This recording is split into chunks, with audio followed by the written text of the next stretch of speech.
शिखर शिंगणापूरच्या यात्रेचा आजचा मुख्य दिवस आहे। हजारोच्या संख्येनं भाविक शिखर शिंगणापूरमध्ये दाखल झालेले आहेत आणि आपण बघू शकतो या ठिकाणी जो आहे महत्त्वाचा विषय असतो तो आहे काट्यांचा। आणि या ठिकाणी काट्या आल्यानंतर कावड आल्यानंतर या ठिकाणी शंभू महादेवाचं हे मंदिर आणि या मंदिरामध्ये जो आहे तो पाण्याचा अभिषेक घातला जातो।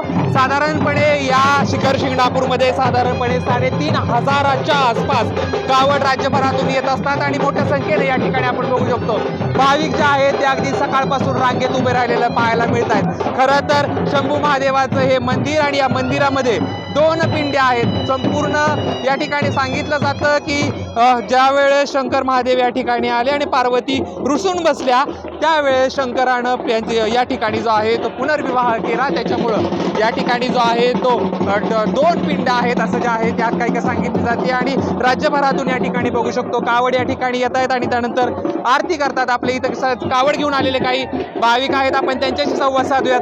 दादा कुठून आलेला आहात आपण? कुठून आलात? दहिवडी मधून आलेला आहात। किती वर्ष झाले दहिवडी तसा आमचा म्हणजे सांगा या ठिकाणी आरती येणार आणि मग पाणी घालणार तुम्ही अभिषेक केला? अभिषेक नसतो आज, फक्त तळ्यातनं पाणी आणून नाचत धार घालली। अच्छा, किती दिवसाचा प्रवास करून इथे येतात? आणि सकाळी निघतो आणि संध्याकाळी येतो। दहिवडी जवळ आहे ना इथं, दहिवडी जवळ बायकी पाडव्यापासून कावडे येतात। पाडव्यापासून आपल्या इथं आल्यानंतर एक वेगळा सोहळा आहे की हा सोहळा कुठेच पाहायला मिळणार नाही।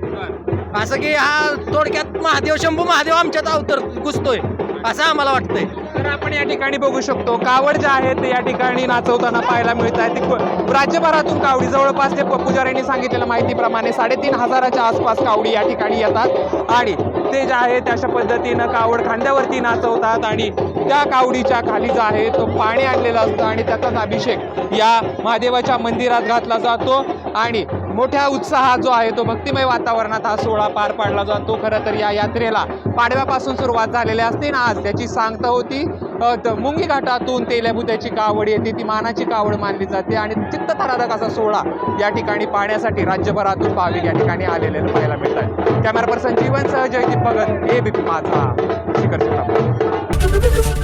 एबीपी माझा, उघडा डोळे बघा नीट।